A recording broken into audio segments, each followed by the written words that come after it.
Confidence is the key that opens door to endless opportunities. आप यकीन नहीं करेंगे, कुछ सिंपल ऐसे टेक्निक्स हैं जिसे आप अपनी अगर पब्लिक स्पीकिंग स्किल में यूज करें तो कितना बड़ा इंप्रूवमेंट देख सकते हैं। पब्लिक स्पीकिंग का डर बहुत कॉमन है, लेकिन सही प्रैक्टिस और माइंडसेट के साथ आप भी स्टेज पे कॉन्फिडेंट फील कर सकते हैं। चलिए ऐसे ही कुछ टिप्स आपको हम देने जा रहे हैं जिससे आपकी इंग्लिश पब्लिक स्पीकिंग बहुत इंप्रेसिव हो जाएगी। पहला, प्रिपरेशन इज द की।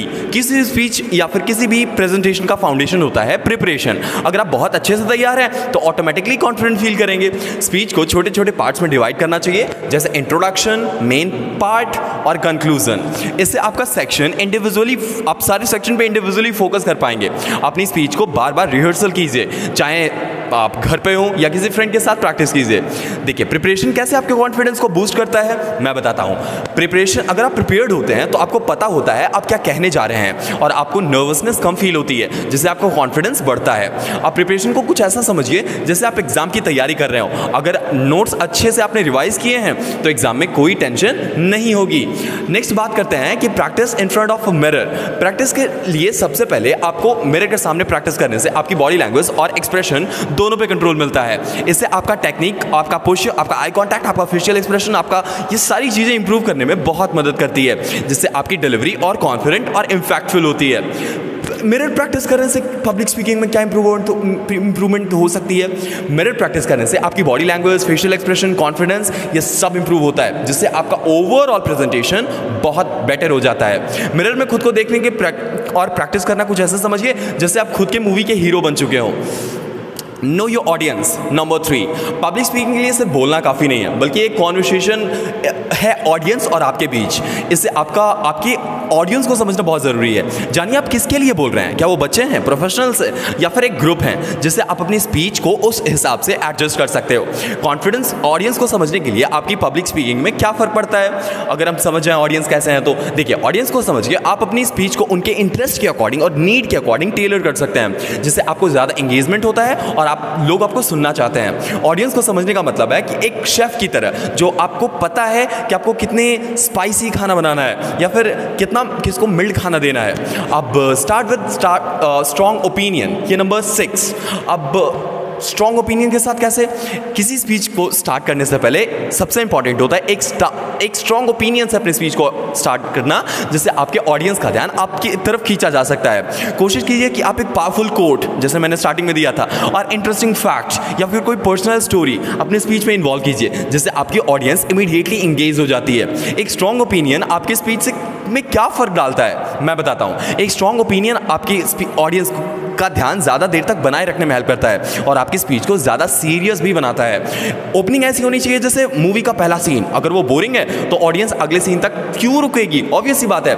Next, control your nerves by deep breathing. अब कई बार ऐसा होता है कि हम बहुत डरने लगते हैं उन सिचुएशंस में। इन सिचुएशंस के दौरान नर्वसनेस बहुत ही नॉर्मल प्रॉब्लम है और इसे कंट्रोल करना भी बहुत ज़रूरी है। डीप ब्रीदिंग एक्सरसाइजेस के साथ आपके नर्व्स काम रहती हैं और आपको फोकस करने में मदद मिलता है। स्पीच देने से पहले 2-3 मिनट के लिए डीप ब्रीदिंग करनी चाहिए, जिससे आपका कॉन्फिडेंस लगातार बूस्ट होता रहेगा। डीप ब्रीदिंग से नर्वसनेस में कैसे कंट्रोल किया जा सकता है? देखिए, अगर आप डीप ब्रीदिंग करते हैं तो आपके माइंड को कामनेस मिलता है, जिससे आपके नर्वसनेस कम होते जाते हैं और आपका कॉन्फिडेंस और बढ़ता है और आप क्लियर बोल पाते हैं। डीप ब्रीदिंग को कुछ ऐसे समझिए जैसे कंप्यूटर को रीस्टार्ट करने का बटन है, एक बार प्रेस किया और सारी टेंशन चली गई, फिर से सब सारी चीज़ें स्टार्ट हो रही है। नेक्स्ट है यूज पॉजिटिव विजुअलाइजेशंस। अब ये क्या होती हैं? आपने LOA, लॉ ऑफ अफर्मेशन का नाम सुना है? कोई बात नहीं, अगर नहीं तो आप ये समझिए, अगर आप अपने आप को सफल होते हुए इमेजिन करें, पॉजिटिव विजुअलाइजेशन एक पावरफुल टेक्निक है जिससे आप खुद को कॉन्फिडेंट फील कर पाते हैं। अपनी स्पीच से पहले इमेजिन कीजिए कि ऑडियंस आपकी तारीफ कर रही है और आपकी पूरी स्पीच को स्मूथली डिलीवर होते हुए देख रही है। ये पॉजिटिव विजुअलाइजेशन से पब्लिक स्पीकिंग में क्या फ़ायदा होता है, मैं बताता हूँ। पॉजिटिव विजुअलाइजेशन से आपका माइंड पॉजिटिव रहता है और इससे आपका कॉन्फिडेंस भी लगातार बढ़ता रहता है, जिसके कारण आपकी परफॉर्मेंस बहुत हद तक आगे बढ़ जाती है। विजुअलाइजेशन को कुछ ऐसा समझिए जैसे क्रिकेट में विक्ट्री सेलिब्रेट करना। माइंडसेट ही इसे सक्सेस दिलवाता है। अब एंगेज कीजिए अपने ऑडियंस से। यह है नंबर 7 सब टॉपिक। पब्लिक स्पीकिंग से बोलने का काम नहीं है, बल्कि एक इंटरेक्शन है। अपने ऑडियंस के क्वेश्चन पूछिए, उससे आई कांटेक्ट बनाइए, इससे अपनी स्पीच का हिस्सा बनाइए। ऑडियंस से इंटरेक्शन के ड्यूरिंग नर्व्स को भी काम आप रख सकते हैं और अपने आप को रिलैक्स फील कर सकते हैं। ऑडियंस से इंटरेक्शन जरूरी क्यों है, क्यों पूछना है मैं क्वेश्चन, मैं बताता हूँ। ऑडियंस से इंटरेक्शन से करने से आपकी स्पीच ज़्यादा इंगेजिंग बनती है और आपका नर्वसनेस भी कम होता है, क्योंकि आपको लगता है कि आप तो बातचीत कर रहे हो, आप कॉन्वर्सेशन कर रहे हो, और कॉन्वर्सेशन में कौन डरता है, किसी को डरने की कोई रीज़न ही नहीं है। तो इससे आप अकेला नहीं महसूस करते हैं। देखिए, अगर आप पब्लिक स्पीकिंग करते हो तो आपको कुछ ऐसा लगेगा कि पूरी दुनिया एक तरफ है और आप एक तरफ हो, आप यहाँ पे हो और पूरी दुनिया एक साइड आपको देख रही है। तो इंटरेक्शन, आप ये समझिए, इंटरेक्शन कुछ ऐसा होता है जैसे चैट में रिप्लाई करना। अगर सामने वाले से अच्छे रिस्पॉन्सेज मिले तो आपका कॉन्फिडेंस बढ़ जाता है, और आपने चैट में ये फील किया होगा जैसे रिस्पॉन्सेज आते हैं वैसे आपके भी जोक्स आगे चैट में इंटरेस्टिंग होता जाता है। आप समझ रहे होंगे। Okay, learn from the feedback, ये नंबर 10 पे है।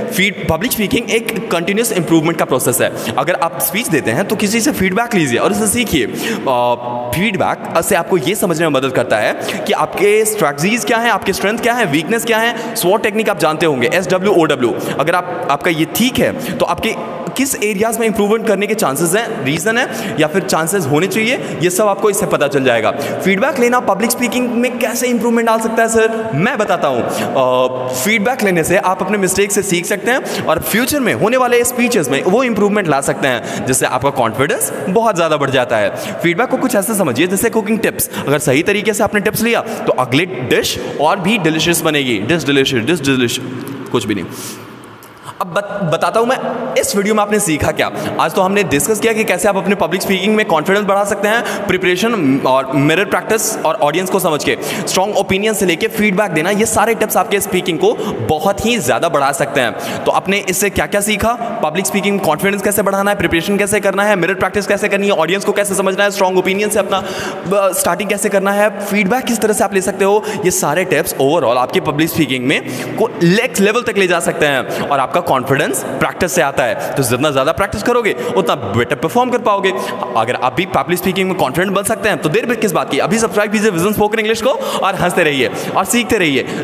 ऐसे और स्किल्स, ऐसे और वीडियोस, ऐसे और टॉपिक्स जानने के लिए आप कमेंट कर सकते हो या पूछ सकते हो। मैं I will try to reply at the earliest. ऐसा और कोई टॉपिक है जिसे आप समझना चाहते हो, जानना चाहते हो, कमेंट कीजिए, मैं उस पर वीडियो बना दूंगा। कुछ सीखने को मिला हो थोड़ा सा भी तो एक लाइक कीजिएगा। And that's sufficient for today.